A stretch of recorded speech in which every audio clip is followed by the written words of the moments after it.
जय श्री बालकृष्ण। जिसकी हम कुछ वैल्यू नहीं समझते हैं, उसकी जो वैल्यू समझते हैं तुलसीदास जी। जब उनको रामचरितमानस की रचना करने का मन हुआ तो उन्होंने क्या क्या उपाय नहीं किया। सारी जो भी उनके अंदर सामर्थ्य थी, कितनी तो स्तुति की, किसी को छोड़े ही नहीं जिसको कई बार प्रार्थना न कर चुके, कई बार विनती न कर चुके हो। और कहते कहते कहते कहते अंत में सबसे कहे कि आप लोग सब मिलकर मेरे ऊपर कृपा करो कि जिससे मैं सीताराम जी के बारे में कुछ लिख सकूं। सोचते सोचते बोले कहाँ जाऊं? तो बोले वन जंगल में जाना पड़ेगा। एक सीताराम का वन है, उनके गुण का, जिनको गुण का समूह है, उसी जंगल में जाऊं। इसलिए इस लिखे सीताराम गुणग्राम पुण्यारण्य बिहारिणौ वंदे विशुद्ध विज्ञानौ कबीश्वर कपीश्वरौ। खोजते खोजते पहुँच गए वहाँ, उनको वाल्मीकि मुनि जी का दर्शन हो गया। वाल्मीकि मुनि जी से प्रार्थना किए कि हे संत महात्मा, मेरी भी इच्छा हो रही है कि रामचंद्र जी के गुण, उनकी लीला का कुछ रचना करूं, लिखूं, परंतु सामर्थ्य नहीं इकट्ठा कर पा रहा हूं। गुरु जी का आदेश है। वाल्मीकि जी बड़े खुश हुए। बोले ऐसे व्यक्ति की तुम्हें बहुत तगड़ी तलाश है, तुम छोटे क्यों सोचते हो? अगर तुमने प्रयास किया तो यह तुम्हारा रामचरितमानस इतना बढ़िया होगा, इतना सुंदर लिख जाएगा, इसको एक बार जो पढ़ लेगा फिर इसको छोड़कर दूसरे को नहीं पढ़ेगा, सुनेगा ही नहीं। ऊपर से हनुमान जी बोल दिए कबीश्वर और कपीश्वर। हनुमान जी धड़ाक से नीचे आए। बोले तुलसीदास जी, आप प्रयास कर रहे हो, हम अपनी पूरी सामर्थ्य के साथ आपका सहयोग करेंगे। कोई भी शब्द आपका टेढ़ा, अच्छा, भला या बुरा जो भी होगा, सब शब्दों में आपके रस निकलेगा। निश्चिंत होकर के आप रचना कीजिए, भय मत कीजिए। आपने प्रार्थना तो पहले की गणपति जी की, और आपके मन से ये प्रारंभ हुआ कि मैं भवानी और शंकर की भी प्रार्थना करूं। तो आपने इस श्लोक में लिखा भवानी शंकरौ वंदे श्रद्धा विश्वास रूपिणौ याभ्याम विना न पश्यन्ति सिद्धाः स्वान्तस्तमीश्वरम्। भवानी श्रद्धा को, श्रद्धा मतलब पूर्ण लगन। अगर पूर्ण लगन तुम्हारे अंदर है और पूरा विश्वास हो कि मेरा कार्य सिद्ध होगा, अब तक तुम डरते रहे, लेकिन अब डरने की आवश्यकता नहीं है, क्योंकि रामायण के रचयिता वाल्मीकि जी मिल चुके हैं। इन्होंने रामायण, राजा दशरथ जी के यहाँ जो कार्यक्रम हुआ, रामचंद्र जी का अवतार हुआ, इसके पहले ही पूरी रामायण लिख चुके थे। बाद में वही सब कुछ हुआ। अब मैं भी यह कहता हूँ, हनुमान जी हूँ मैं, माँ सीता और प्रभु दोनों मेरे हृदय में विराजमान रहते हैं। उनके गुणों का समूह मेरे रोम रोम में समाया हुआ है। मेरा दर्शन भी तुमने कर लिया, यह तुमने नहीं, मैं प्रत्यक्ष आकर तुम्हारा अपना दर्शन दे रहा। मेरा रूप ही सीताराम और सभी संतों के साथ में है।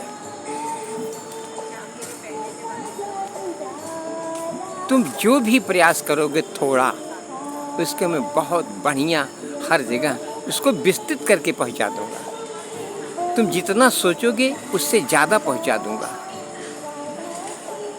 अरे मन जो है इसकी उत्पत्ति चंद्रमा से हुई है। चंद्रमा की खोज करने के लिए चंद्रमा क्या है किसी को पता नहीं, लेकिन महादेव के मन में आया मेरा श्रृंगार होना चाहिए, तो उन्होंने अपने श्रृंगार के रूप में चंद्रमा का निर्माण किया और मुकुट के रूप में अपने मस्तक पर रख लिया। जो प्रकाशवान तो है लेकिन उसमें उष्णता नहीं है, शीतलता है।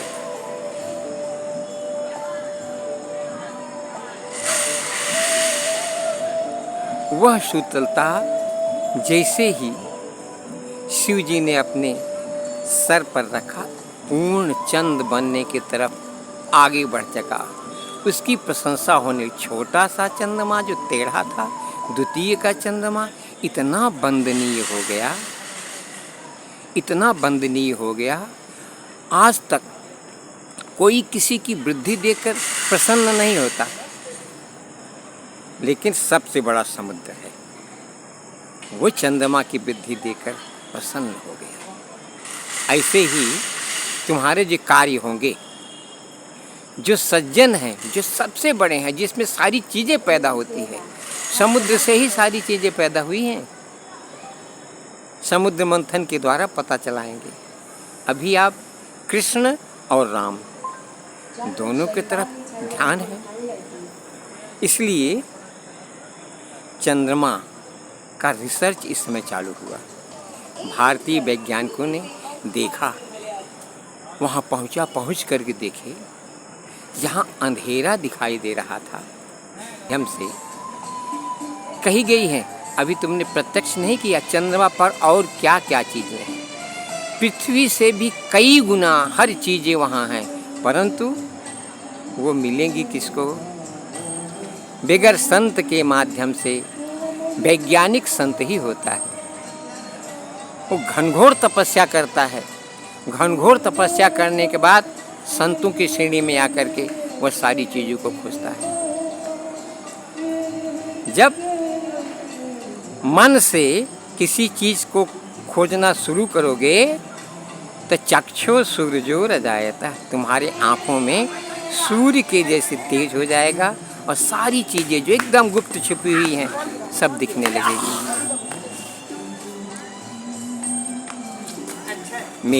मेरे मन की बात है, मैं हरिओम। आज लोग चंद्रमा पर पहुंच करके बहुत प्रसन्न हो रहे हैं, लेकिन इसका मेन कारण है कौन? चंद्रमा आनंद की खोज में था। आनंद कैसे मिलेगा? जब बुद्धि में कुछ आएगा। बुद्धि में क्या आएगा? राम या कृष्ण। तो वही चंद्रमा के वंशज हुए बुद्ध, और बुद्ध के खानदान में पैदा हो रहे हैं आनंद। लेकिन आनंद कैसे मिलेगा? बगैर राम के, बगैर तपस्या के हम लोगों को आनंद नहीं मिल सकता। तो हम लोगों का कार्य है तपस्या। तपस्या पूर्ण चित्त को एकाग्र कर कर। कोई भी संत राम का नाम कहीं ले तो सुनना चाहिए, ध्यान लगा, हाँ राम। तुलसीदास जी पैदा होते ही अनेक अमंगल की राशियों में उनका जन्म ही हुआ था, परंतु संजोग से भगवान की कृपा से उनके मुंह से राम निकल गया। और राम एक बार निकलते ही अपने आप प्रगट करने लगा। इतना बढ़ा कि पृथ्वी के जो सुख होते हैं, भौतिक सुख, वो सब प्राप्त कर लिया तुलसीदास जी ने। वैभव, ऐश्वर्य, ज्ञान, विज्ञान सारी चीज़ों को प्राप्त करके तब वो बांटना शुरू किए राम का नाम, और अपनी भाषा में समझा करके कि कैसे प्रत्येक व्यक्ति राम के ऊपर विश्वास करे कि मेरा कोई भी कार्य आध्यात्मिक, भौतिक या दैहिक कोई भी कार्य हो, अगर राम की कृपा हो जाएगी तो संपन्न हो जाएगा। आज कोई संत कह रहा है तुलसीदास जी के माध्यम से, राम नाम की लूट है, लूट सके सो लूट, अंत काल पछताएगा, जब प्राण जाएगा छूट। तो प्राण छूटने के पहले राम को समझने के लिए संतों का दर्शन, संतों से मुलाकात, सत्संग, अनेक प्रकार से विहरण करते हुए शृण्वन् सुभद्राणि रथांग पाणे, जन्मानि कर्माणि च जानि लोके, गीतानि नामानि तदर्थकानि, गायन विलंजो विचरित संग। राम को खोजो, भौतिक सुख के चक्कर में मत पड़ो, क्योंकि भौतिक सुख जो आज है ये कल नहीं रहेगा। इसी को प्रकृति कहते हैं। प्रकृति मतलब अपनी शरीर ही बदल रही है। तो संसार का सुख जो देख रहे हो बदलता ही जाएगा। आज सुख है तो कल तक में परिवर्तित हो जाएगा। लेकिन अगर संतों के माध्यम से, जो भक्त संत साधारण है, कुछ समझ में नहीं सकते कि संत है, संतों को पहचानना बहुत कठिन है, लेकिन उनके मुंह से जो वाणी निकलती है वो सरस्वती है, यानी कि रस युक्त है।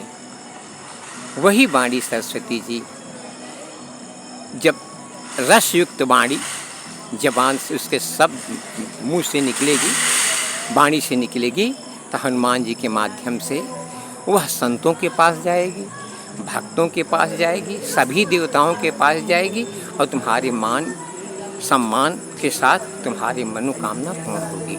जय श्री बालकृष्ण, जय श्री बालकृष्ण।